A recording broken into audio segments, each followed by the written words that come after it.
warahmatullahi wabarakatuh. Wabarakatuh. Allahumma sholli ala sayyidina Muhammad wa ala ali sayyidina Muhammad. Izin bertanya Buya. Kita sebagai rakyat biasa ataupun orang biasa, kalau sehari-harinya ada yang mempunyai torekoh terhadap guru mursyid dan juga kita selaku orang awam tidak mempunyai bertorekoh kepada guru mursyid. Bagaimana kita yang tidak bertorekoh, apakah samakah amaliyah ibadahnya ataupun bagaimana kata orang bertorekoh, katanya kalau tidak bertorekoh barangkali ibadahnya tidak diterima. Jadi saya merasa bingung dan khawatir barangkali kita yang tidak bertorekoh tidak diterima oleh Allah Subhanahu wa Ta'ala. Mohon penjelasan, terima kasih. Akhirul kalam billahi taufiq wal hidayah. Assalamualaikum warahmatullahi wabarakatuh. Waalaikumsalam warahmatullahi wabarakatuh. Bertorekoh itu secara global artinya adalah mengambil satu guru agar membimbingnya di dalam urusan mendekatkan diri kepada Allah. Itu saja sederhananya. Guru torekoh. Nah, karena guru torekoh itu adalah kita menjadi guru yang membimbing kepada Allah. Maka syaratnya seorang guru torekoh ini, lihat Syekh Amin Kurdi dan para ulama-ulama ahli tasawuf itu memberi syarat-syarat. Labudda ayyakuna aliman bi furu'is syariati. Orang yang ngerti tentang furu' syariah, hukum-hukum. Enggak ada guru torekoh yang tidak mengerti hukum. Maka harus menguasai ilmu agama, ilmu fikih. Kalau tidak mengerti ilmu itu mau dibawa kemana? Mau dibimbing kemana ini umat? Ya, Dr. Muhammad Said Ramadan Al-Buti bercerita bahwa di Syam, kami tidak bicara di Indonesia.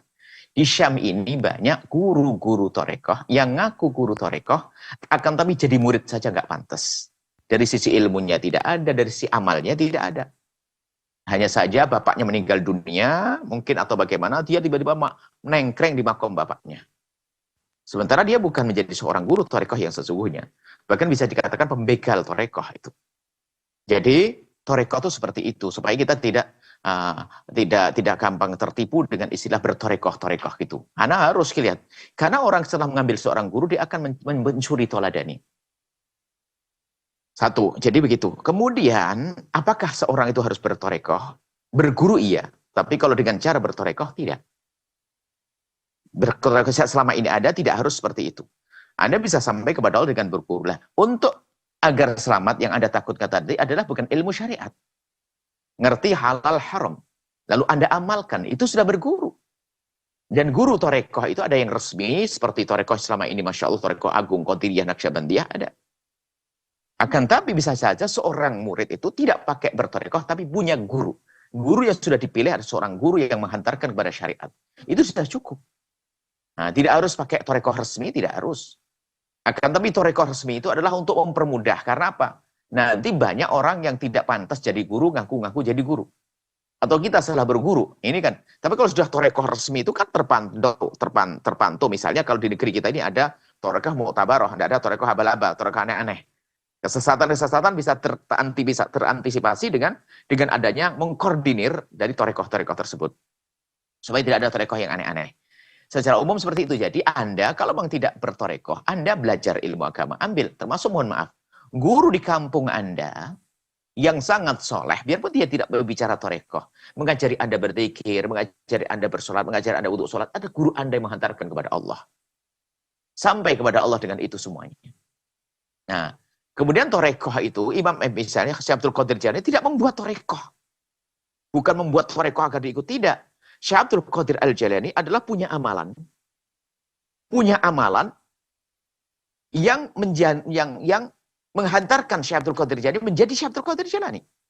Yang menjadikan beliau sampai kepada Allah. Dari akhlak zuhirnya, akhlak batinnya, sampai kepada Allah. Kemudian murid-murid yang sangat mencintainya mengamalkan amalan-amalan ini. Yang memang Syekh Abdul Qadir Jailani memberikan ijazah amalan. Sehingga dari murid ini disebarkan ke muridnya lagi menjadi kelompok pengikut Syekh Abdul Qadir Jailani, namanya disebut seperti torekoh. Sederhana seperti itu. Bisa jadi seorang alim pada zaman ini yang soleh mengajarkan seorang santri satu amalan kemudian disebarkan menjadi kelompok. Ini bertorekoh juga. Tentunya dengan catatan torekoh itu akidahnya benar, fikihnya benar. Tanpa dua ini bohong, itu bukan torekoh. Sehingga guru bertorekoh ini lihat, bisa sesat nanti. Bisa saja nyembah guru torekoh, guru mursyidnya. Atau melakukan akhlak yang tidak baik. Jadi harus seorang guru torekoh itu mengerti dua ilmu tersebut. Akidahnya benar, fikihnya benar. Supaya tidak nyelewengkan umat. Nah, kalau kalau Dr. Buti mengatakan semacam itu, ya hati-hati. Anda bisa melihat nuansa rumahnya kayak apa. Keluarga dia sendiri seperti apa. Sebagai seorang guru torekoh, lihat. Tentunya bagaimana guru torekoh kok sombong banget mengatakan, torekoh yang paling benar hanya milik saya yang salah. Lah kok nyalain orang lain belum apa-apa. Guru torekoh apaan gitu. Ini torekoh kita ini yang paling top. Semuanya nggak benar saat lu. Belum apa-apa sudah nyalain orang, mana guru torekoh begitu. Guru torekoh sombong, hasut-hasutan. Marah dia. Tidak ada guru torekoh semacam itu. Itu namanya guru torekoh palsu. Guru torekoh adalah seorang sampai kepada Allah. Kekasih Allah. Hatinya lembut dan sebagainya. Penuh kasih. Ilmunya juga luas. Ilmu syariatnya luas. Ilmu fikihnya luas. Jadi bagi orang awam, intinya yang kami himbau adalah Anda punya guru. Anda harus punya guru yang Anda cintai. Itulah guru Anda yang membawa Anda kepada torekoh. Torekohnya Rasulullah SAW. Akidah yang benar, akidah Ahlussunnah wal Jamaah, Asy'ariyah, kemudian berfikih yang jelas, itu membimbing Anda. Kemudian ditumpangi akhlak. Lah itulah gabungan tiga hal inilah menjadi satu kelengkapan pada seseorang. Ilmu akidahnya ada, ilmu fikihnya ada, ilmu akhlaknya ada, diterapkan. Lah itulah seorang guru. Kita ngikuti orang ini menjadi baik. Coba kita ngikuti orang yang akhlaknya tidak baik. Gimana? Katanya seorang guru tarekoh akhlaknya nggak benar. Sopan santunnya, lembut hatinya nggak ada. Ilmu fikihnya juga nggak ada. Bahkan suatu ketika, mohon maaf semoga Allah mengampuni, tak tahu di mana tempatnya, mendengar katanya guru tarekoh. Ternyata di rumahnya full dengan bermacam-macam sesuatu yang menjadi Allah murka. Koleksinya koleksi Masya Allah. Koleksi patung-patung zaman dulu. Gimana koleksi patung? Nah, ini kan bingung kita. Nah, ya mungkin ada orang nitipkan, dia tidak tahu atau bagaimana, wallahu alam kalau khusnudzon aja. Tapi kalau sudah diagung-agungkan hal-hal yang semacam itu kan aneh. Jadi Anda jangan sampai berkecil hati di saat Anda belum berbaiat kepada torekoh. Bahkan kalau Anda ingin mengambil satu torekoh, harus Anda cermati dulu. Anda cermati dulu bahasanya torekoh adalah Qadiriyah. Masya Allah, Syekh Abdul Qadir Al-Jilani. Sampai hari ini lihat, di Jawa Timur banyak. Oh, di mana-mana. Ada kemudian torekoh Tijaniyah. Kemudian torekoh. Ada Qadiran Sauntiqah Rifaiyah. Ada torekoh Ba'ali Alawiyah. Seperti torekoh Ba'alawi. Ini kan termasuk disederhanakan kapan Anda baca misal semacam Rotibul Haddad dan sebagainya. Anda sudah bertorekoh. Anda ikut manhajnya ulama-ulama yang punya amalan-amalan seperti itu. Sederhana. Jadi, Anda yang belum bertorekoh, Anda tidak usah berkecil hati, asalkan Anda punya keistiqomahan. Berpegang pada seorang guru yang bisa membimbing Anda. Membawa Anda kepada kemuliaan, ya. Kemudian mengingatkan Anda jika Anda salah, itu Anda sudah cukup. Lebih bahaya adalah Anda berguru kepada seorang guru torekoh yang dia tidak mengerti ilmu syariat. Itu bahaya sekali. Sehingga coba dalam kitab Tanwirul Qulub, coba ini Tanwirul Qulub sudah familiar di Indonesia, lihat. Coba di belakang akhir, Amin Kunti menulis tentang apa? Syaratnya seorang guru tarekat seperti apa? Nah sekarang yang tersebar di Syam itu kata Syekh Dr. Putih, itu banyak nggak cocok di Syam, apalagi di Indonesia Allah alam. Guru tarekat itu benar-benar dia itu adalah memang dia adalah belajar, punya ilmu, punya ini. Nah, baik, kemudian setelah itu apapun, siapapun Anda tarekat apapun, tekuni. Seriusi, kalau ternyata gurunya adalah guru yang nggak benar, adalah Anda akan dengan Allah dengan zikir-zikir tersebut. Yang penting akhlak, belajar. Makanya kayak semacam ini belajar akhlak, belajar ilmu. Ini lintas torekoh ini. Torekoh Anda boleh Qadiriyah Naqsabandiyah. Justru di saat Anda belajar ilmu seperti ini, Anda pulang akan menyempurnakan cara Anda bertorekoh. Bisa jadi di saat Anda bertorekoh, Anda tidak sempat mempelajari ilmu hukum-hukum.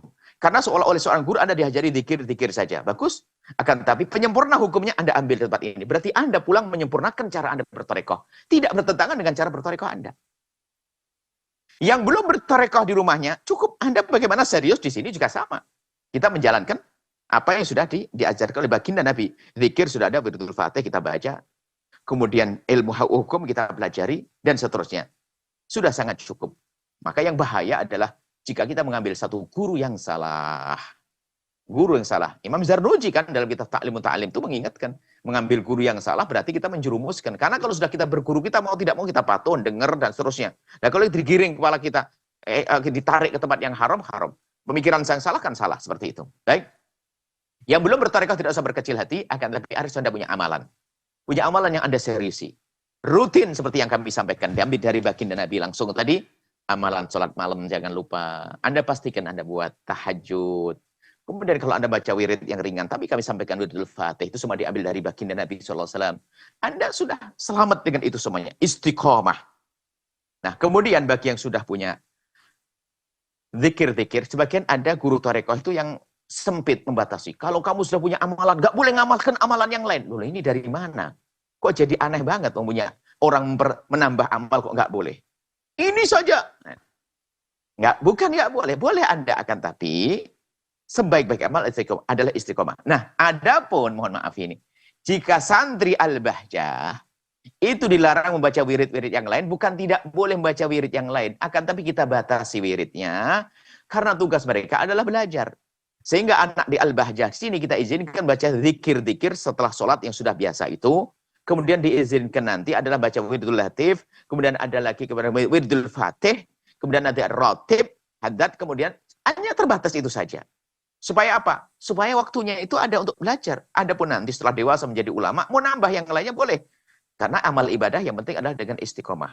Baik, intinya Anda tidak usah ragu yang belum bertarekoh. Insya Allah kita dengan ngaji bersama begini adalah kita sama-sama. Kita berguru kepada baginda Nabi. Kita berguru dengan Ibnu Hajar al-Asqalani. Kita berguru dengan Imam Nawawi. Insya Allah dengan ketawaduan kita mengamalkan ilmu yang kita dapat, kita akan sampai kepada Allah Subhanahu Wa Taala. Dan yang sudah bertarekoh, tekunilah yang serius, yang istiqomah. Bersihkan hati Anda agar kita tidak masuk wilayah sombong. Merasa sudah bertarekoh kayak sudah punya surga. Menilai orang yang belum tarekoh, wah kamu kalau belum tarekoh itu adalah masuk neraka. Enggak, tidak seperti itu. Ini saja. Hingga cirinya ahli tarekoh harus lebih tawadhu dari yang lainnya. Guru tarekoh lebih lembut, tawadhu. Baik, ini saja insya Allah. Semoga semua yang ikut di program kemuliaan ini mendapatkan semuanya. Cara bertarekoh ada di sini. Cara beribadah ada di sini. Cara berakidah ada di sini. Ya. Cara berakhlak ada di sini. Tentunya tanda Anda tulus belajar di tempat ini adalah Anda tidak merendahkan siapapun. Apalagi merendahkan tarekoh. Tidak. Kalau kami sampaikan, kata Dr. Buti, sebagian guru tarekoh di tempat kami tidak pantas jadi murid. Itu pengamatan beliau. Di sini kita bukan untuk menilai siapapun. Akan tapi, Anda kalau ingin cari guru, pastikan guru Anda adalah menguasai ilmu syariah. Karena apa? Beliau yang akan membimbing Anda. Jangan sampai orang membimbing ke jalan tapi dia tidak tahu jalan. Itu membahayakan diri Anda. Wallahu a'lam bishawab. Sahabat Al-Bahjah TV, setelah menyaksikan video ini, jangan lupa bersolawat kepada baginda Nabi Muhammad. Shollu ala Nabi Muhammad. Allahumma sholli alaihi wa ala alihi wa sahbihi.